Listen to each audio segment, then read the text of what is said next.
Guwahati Chariali Guwahati Chariali बेवहाय नोंथां I love you जेनेबा नङा आं माने दिनैसिम नोंना बयफ्रेन्ड दंना गैया ओरैनो नों जेनेबा भिलेजार्स गाइसफोरखौहाय साबसिन मोनसिनो ना जेनेबा सिटियाव थानाय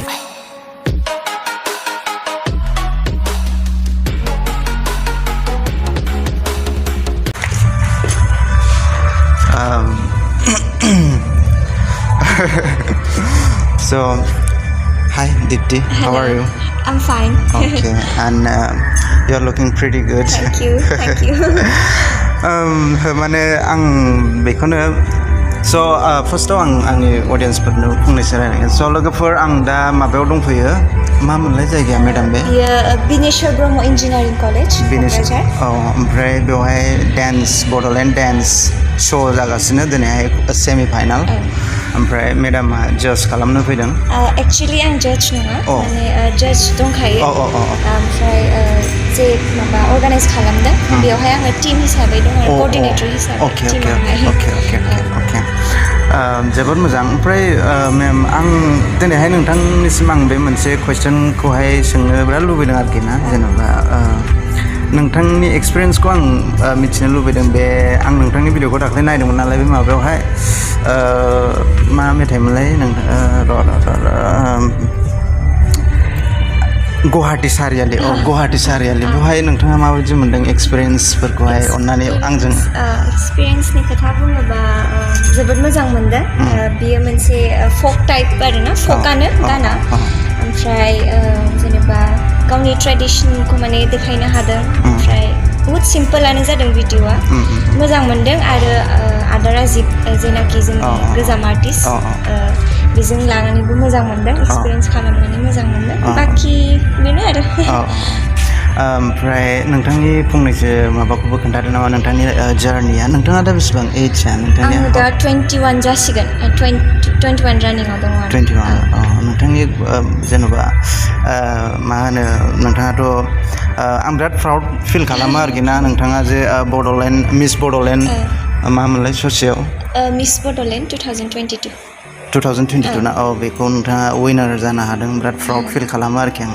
ओमफ्राय बेफोरबायदियाव जेनेबा जार्नि खालामनांगौ बेफोरबायदियाव जेनेबा बेफोरबायदियावहाय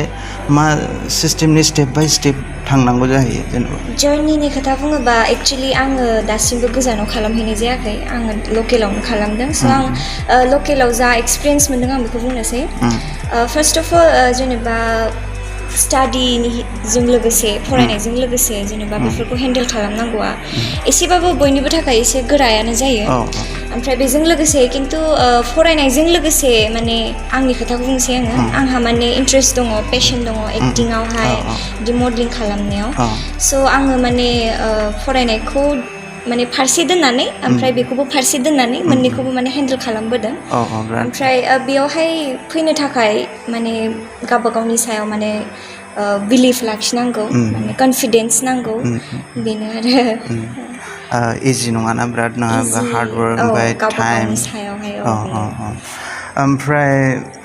अन्नानै गाज्रि मोनहा आं मोनसे कुइसन सोंबावनो लुबैदों जेनेबा मा होनो I love you जेनेबा नङा आं माने मा होनो नागिरदों बुजिदोंना जेनेबा नोंखौ सोरबा I love you होनफेरबाय नामा दिनैसिम जेनेबा बेफोरथ' पार्सनेल खोथा नङा जिखुनु असुबिदा मोनगोन बेफोरखौ रायलायनो नंगौ आं माने बेखौनो लुबैदों आरोखि जेनेबा लाइफआव दिनैसिम नोंना बयफ्रेन्ड दंना गैया ओरैनो जेनेबा बेफोरथ' पार्सनेल शेयार खालामनो गोसो गैया अके जेबो नङा दे जेबो नङा आं नोंनि पार्सनेल खोथाबा सोङा आं जेबो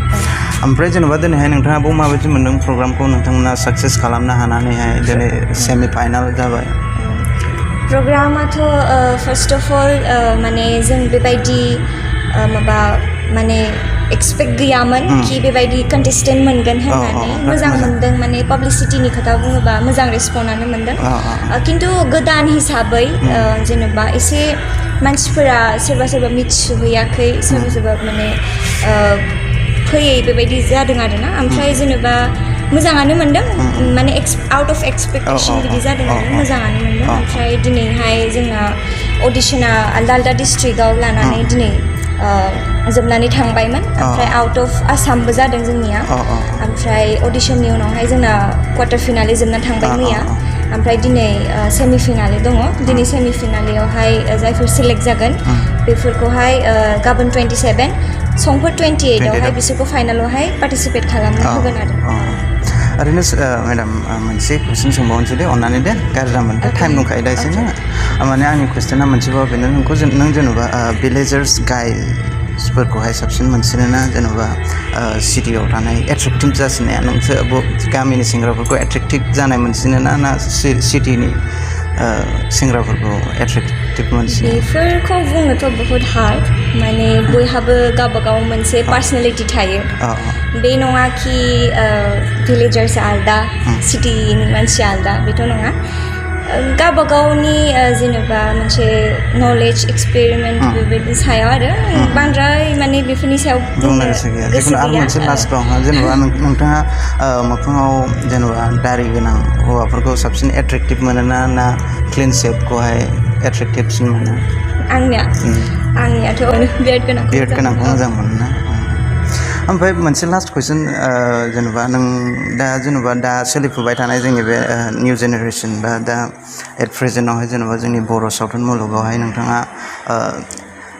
फिमेल एक्टरखौहाय जेनेबा सोरखौहाय साबसिन मोनो एक्टिंनि सायाव बुङोबा फिमेल एक्टरनि सायावथ' बहुत माबा टान चुज खालामनो आं गासैखौबो मोजाङानो मोनो गासिबो मोजां मोनो दे नोंथांजों रायज्लायनानै जोबोर मोजां मोनबाय आं गाज्रि जामोनसै दे ना आं माबा गाज्रि कुइसन सोंफ्लांबाय नामा जेनेबा मोनसे लास्ट कुइसन बाव लास्टबाव दे माने माला लोगो मोनगोनलाय मेडामखौ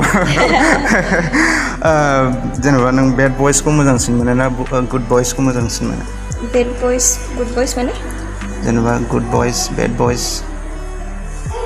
गुड बयसफोरखौ जेनेबा साबसिन प्रिफार खालाम जेनेबा साबसिन मोनोना नों बेड बयस बोलते आं एखे माने गाज्रि बेड बयसखौ होनाखै आरोखि जेनेबा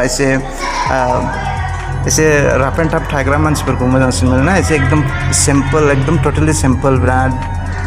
ओरैबायदि सिम्पल आरोखि राफ एन्ड टाइटखौबो आङो मोजां मोनो बेबायदिथ' नङा आरो सिम्पलनि सायावबो मोजां मोनो बेथ' नङा खिन्थु जाय माने फिटनेसआव थायो